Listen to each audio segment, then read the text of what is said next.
आप लोगों को क्वेश्चन क्लास में स्वागत है। इस चैनल को सब्सक्राइब एंड लाइक करना ना भूलें और बेल आइकन का बटन दबाएं। आज आपको प्रतिलेखन संख्या 81 और 82 लिखाएंगे। पहले 80 का स्पीड में, फिर 100 का स्पीड में, फिर 120 का स्पीड में। Ready, last ready, start. महोदय, राष्ट्रपति ने अपने भाषण में राजभाषा आयोग की रिपोर्ट के संबंध में कहा है कि हम सदस्यों की राय लेकर भाषा संबंधी कोई नीति घोषित करेंगे।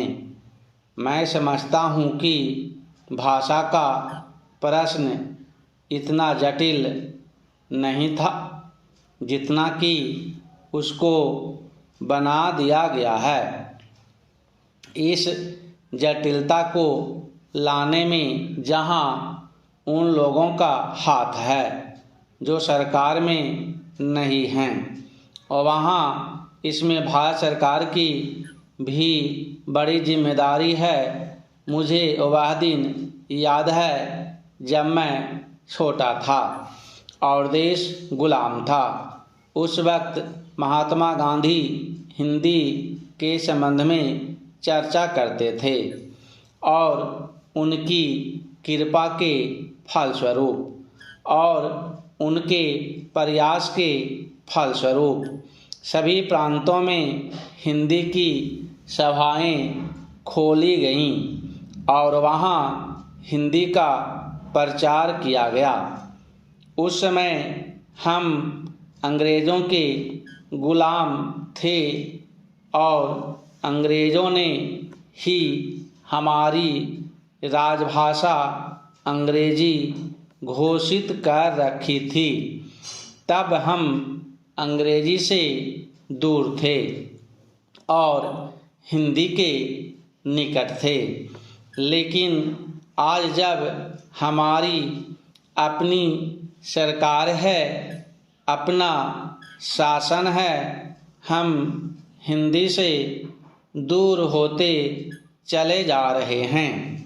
एक समय था जब देश में हिंदी के संबंध में एक मत था। जब देश स्वतंत्र हुआ उस समय हिंदी के संबंध में घोषणा हो जानी चाहिए थी, लेकिन उस समय सरकार चुप हो गई। पहला चेंज, अब जो देर हो रही है इससे भाषा संबंधी समस्याएं बढ़ती जा रही हैं। मैं नम्रता के साथ सदन के सदस्यों के सम्मुख यह निवेदन करना चाहूँगा कि कितनी विचित्र स्थिति है कि आज हमको अंग्रेजी भाषा का मोह पैदा हो रहा है। आज हिंदी देश की मुख्य भाषा है, इसमें कोई दो मत नहीं हो सकते। यह सबसे अधिक बोली जाने वाली भाषा है। आज इसका विरोध बढ़ता जा रहा है। कुछ ऐसी बातें हो रही है जिससे मालूम होता है कि हिंदी का विरोध प्रादेशिक भाषाओं से है, लेकिन ऐसा नहीं है। सच पूछा जाए तो बात यह है कि अंग्रेजी भाषा के स्थान पर हिंदी को लागू करने का प्रश्न है। प्रांतों में काम प्रादेशिक भाषाओं में हो, किंतु केंद्र में तो हिंदी भाषाभाषियों को और कुछ जो वह हिंदी भाषाभाषी लोग हैं उनको यह गलतफहमी हो रही है कि हिंदी वाले बलपूर्वक हिंदी को राजभाषा बनाना चाहते हैं। लेकिन इसमें कोई एक प्रकार का प्रश्न नहीं है। यह तो केवल आपस में समझने का प्रश्न है। किसी स्वतंत्र देश में ऐसा नहीं है।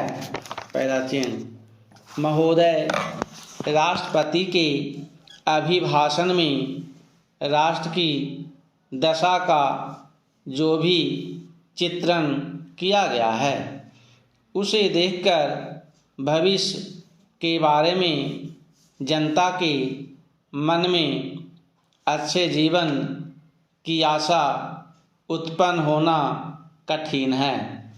अभिभाषण में अधिक बल शासन ने अभी तक जो कुछ किया है उसकी ओर दिया गया है, जबकि यह सदन और राष्ट्र की जनता आज हमारे सामने जो संकट खड़े हैं उनका निराकरण किस प्रकार किया जाएगा, इसके संबंध में मार्गदर्शन की आशा करती थी।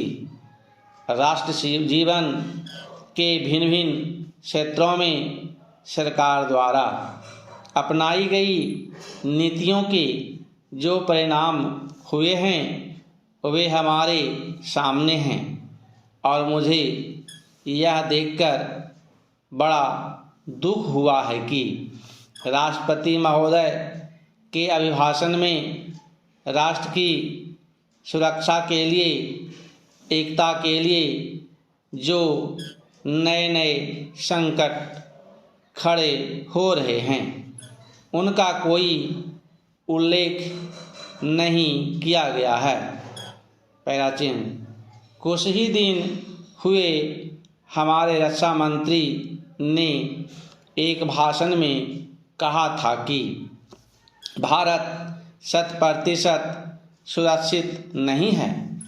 किसी देश का रक्षा मंत्री सार्वजनिक रूप से इस तरह के विचार व्यक्त करे तो यह प्रश्न स्वाभाविक रूप से खड़ा होता है कि राष्ट्र की सुरक्षा की ओर जो कि सर्वोपरि है, ध्यान देने के लिए पूरा प्रयत्न क्यों नहीं किया गया। सभी जानते हैं कि सुरक्षा के लिए जो भी संकट है वह हमारे पड़ोसी से है, और वह पड़ोसी आणविक शस्त्रों की मांग कर रहा है।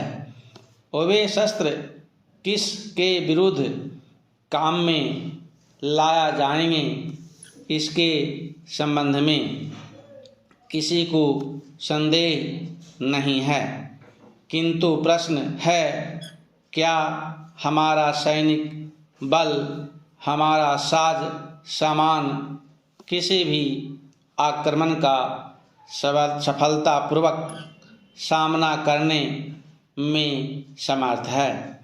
मैं यह स्वीकार करता हूँ कि किसी बड़े युद्ध की आशंका नहीं है, किंतु पाकिस्तान के नेता अपनी जनता का ध्यान वहाँ की गिरती हुई आर्थिक स्थिति से दूर करने के लिए किसी भी समय कश्मीर के प्रश्न पर अंतर्राष्ट्रीय सैनिक हस्तक्षेप को निमंत्रण देने के लिए झगड़ा कर सकते हैं, और कोई भी परिस्थिति उत्पन्न हो देश की जनता इस सरकार से यह आश्वासन चाहती है कि जहां तक पाकिस्तान के आक्रमण का प्रश्न है, भारत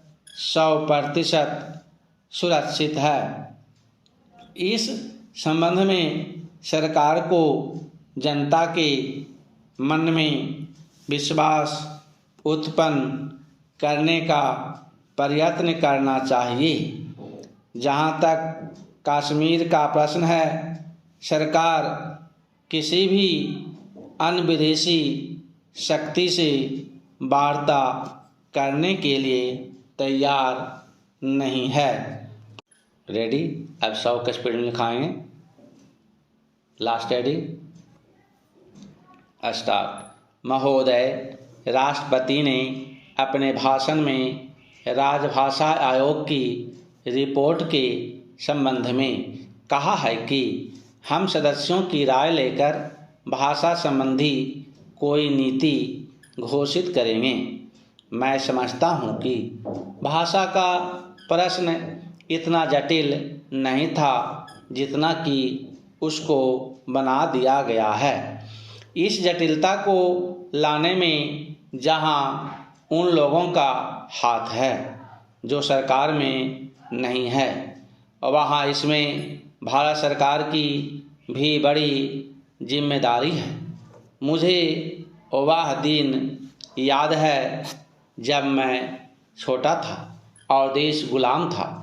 उस वक्त महात्मा गांधी हिंदी के संबंध में चर्चा करते थे और उनकी कृपा के फलस्वरूप और उनके प्रयास के फलस्वरूप सभी प्रांतों में हिंदी की सभाएं खोली गईं और वहाँ हिंदी का प्रचार किया गया।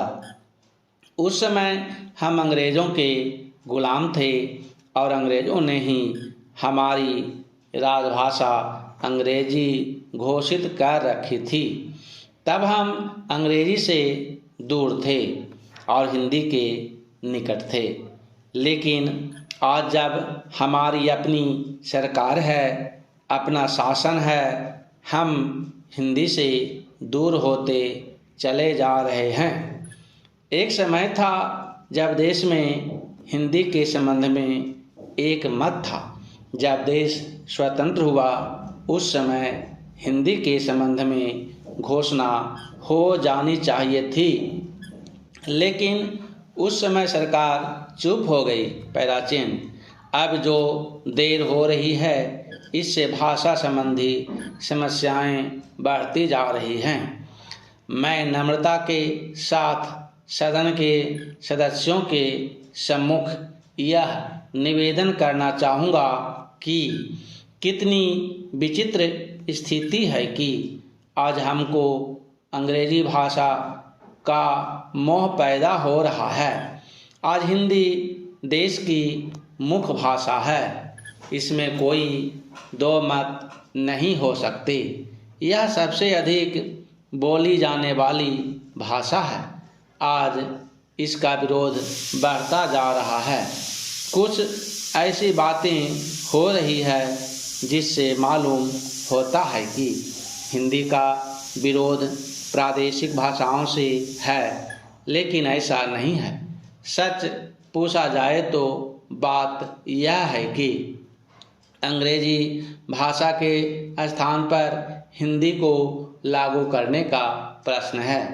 प्रांतों में काम प्रादेशिक भाषाओं में हो, किंतु केंद्र में तो हिंदी भाषा भाषियों को और कुछ जो हिंदी भाषा भाषी लोग हैं उनको यह गलतफहमी हो रही है कि हिंदी वाले बलपूर्वक हिंदी को राजभाषा बनाना चाहते हैं, लेकिन इसमें कोई इस प्रकार का प्रश्न नहीं है।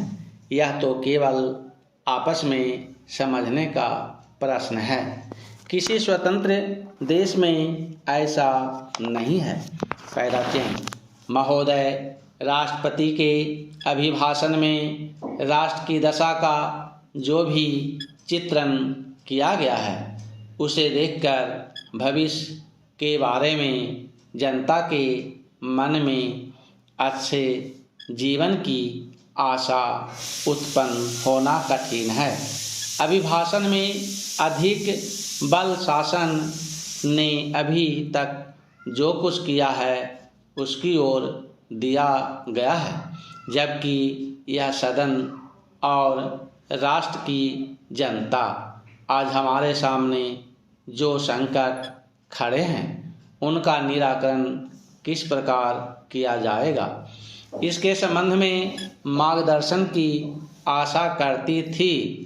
राष्ट्र जीवन के भिन्न भिन्न क्षेत्रों में सरकार द्वारा अपनाई गई नीतियों के जो परिणाम हुए हैं वे हमारे सामने हैं और मुझे यह देखकर बड़ा दुख हुआ है कि राष्ट्रपति महोदय के अभिभाषण में राष्ट्र की सुरक्षा के लिए, एकता के लिए जो नए नए संकट खड़े हो रहे हैं उनका कोई उल्लेख नहीं किया गया है। पैराचीन कुछ ही दिन हुए हमारे रक्षा मंत्री के एक भाषण में कहा था कि भारत 100% सुरक्षित नहीं है। किसी देश का रक्षा मंत्री सार्वजनिक रूप से इस तरह से विचार व्यक्त करे जो यह प्रश्न स्वाभाविक रूप से खड़ा होता है कि राष्ट्र की सुरक्षा की ओर जो कि सर्वोपरि है ध्यान देने के लिए पूरा प्रयत्न क्यों नहीं किया गया। सभी जानते हैं कि सुरक्षा के लिए जो भी संकट है वह हमारे पड़ोसी से है और वह पड़ोसी आणविक शस्त्रों की मांग कर रहा है। वे शस्त्र किसके विरुद्ध काम में लाए जाएंगे इसके संबंध में किसी को संदेह नहीं है, किंतु प्रश्न है क्या हमारा सैनिक बल, हमारा साज सामान किसी भी आक्रमण का सफलतापूर्वक सामना करने में समर्थ है।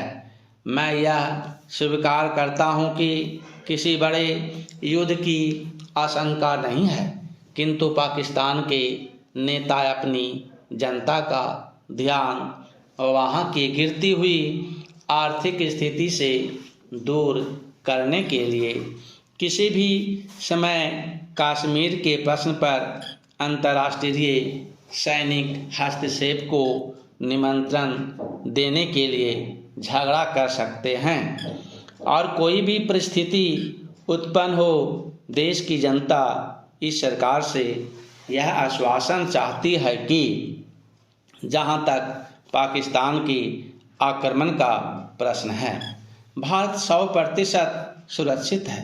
इस संबंध में सरकार को जनता के मन में विश्वास उत्पन्न करने का प्रयत्न करना चाहिए। जहां तक कश्मीर का प्रश्न है सरकार किसी भी अन्य विदेशी शक्ति से वार्ता करने के लिए तैयार नहीं है। पेंसिल कॉपी लेकर तैयार हैं।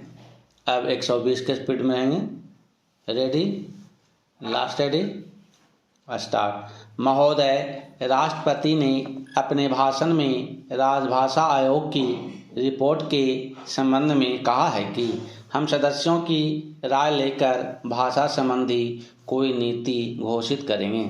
मैं समझता हूं कि भाषा का प्रश्न इतना जटिल नहीं था जितना कि उसको बना दिया गया है। इस जटिलता को लाने में जहां उन लोगों का हाथ है जो सरकार में नहीं हैं और वहां इसमें भारत सरकार की भी बड़ी जिम्मेदारी है।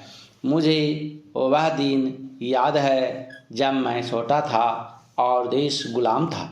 उस वक्त महात्मा गांधी हिंदी के संबंध में चर्चा करते थे और उनकी कृपा के फलस्वरूप और उनके प्रयास के फलस्वरूप सभी प्रांतों में हिंदी की सभाएं खोली गईं और वहां हिंदी का प्रचार किया गया।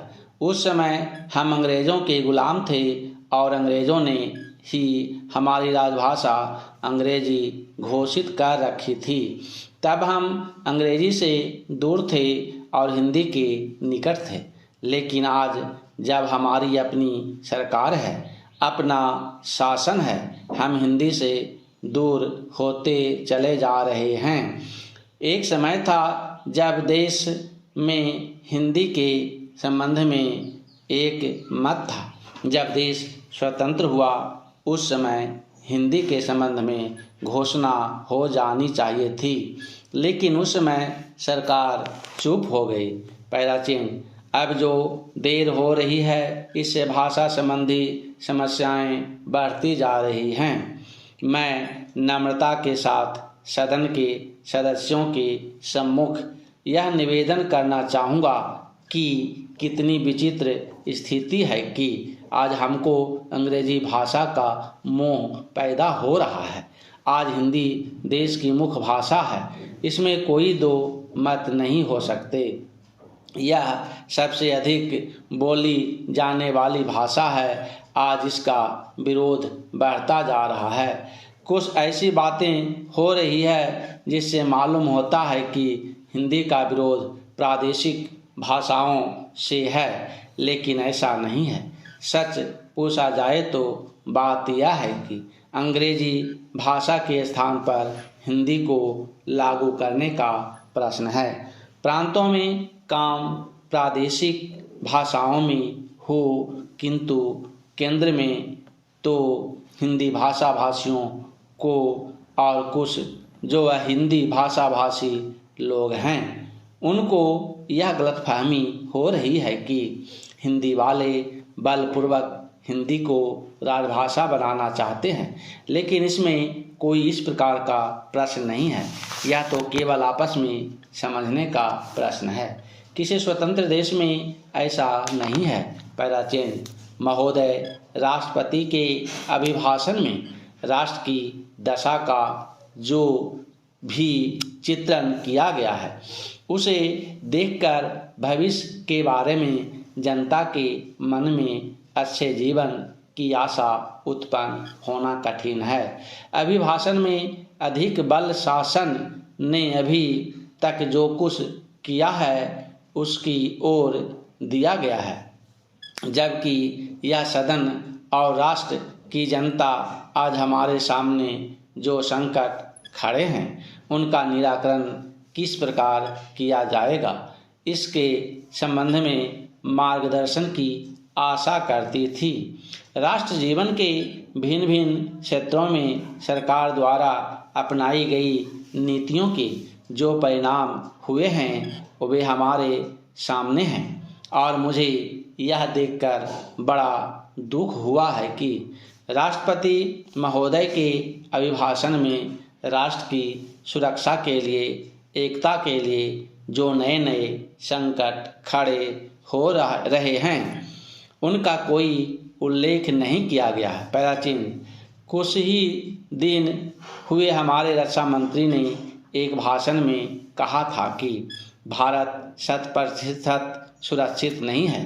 किसी देश का रक्षा मंत्री सार्वजनिक रूप से इस तरह के विचार व्यक्त करे तो यह प्रश्न स्वाभाविक रूप से खड़ा होता है कि राष्ट्र की सुरक्षा की ओर जो सर्वोपरि है ध्यान देने के लिए पूरा प्रयत्न क्यों नहीं किया गया। सभी जानते हैं कि सुरक्षा के लिए भी संकट है, वह हमारे पड़ोसी से हैं और वह पड़ोसी आणविक शस्त्रों की मांग कर रहा है। वे शस्त्र किसके विरुद्ध काम में लाए जाएंगे इसके संबंध में किसी को संदेह नहीं है, किंतु प्रश्न है क्या हमारा सैनिक बल, हमारा साज सामान किसी भी आक्रमण का सफलतापूर्वक सामना करने में समर्थ है। मैं यह स्वीकार करता हूं कि किसी बड़े युद्ध की आशंका नहीं है, किंतु पाकिस्तान के नेता अपनी जनता का ध्यान वहां की गिरती हुई आर्थिक स्थिति से दूर करने के लिए किसी भी समय कश्मीर के प्रश्न पर अंतर्राष्ट्रीय सैनिक हस्तक्षेप को निमंत्रण देने के लिए झगड़ा कर सकते हैं, और कोई भी परिस्थिति उत्पन्न हो देश की जनता इस सरकार से यह आश्वासन चाहती है कि जहां तक पाकिस्तान के आक्रमण का प्रश्न है, भारत 100% सुरक्षित है। इस संबंध में सरकार को जनता के मन में विश्वास उत्पन्न करने का प्रयत्न करना चाहिए। जहां तक कश्मीर का प्रश्न है, सरकार किसी भी अन्य विदेशी शक्ति से वार्ता करने के लिए तैयार नहीं है।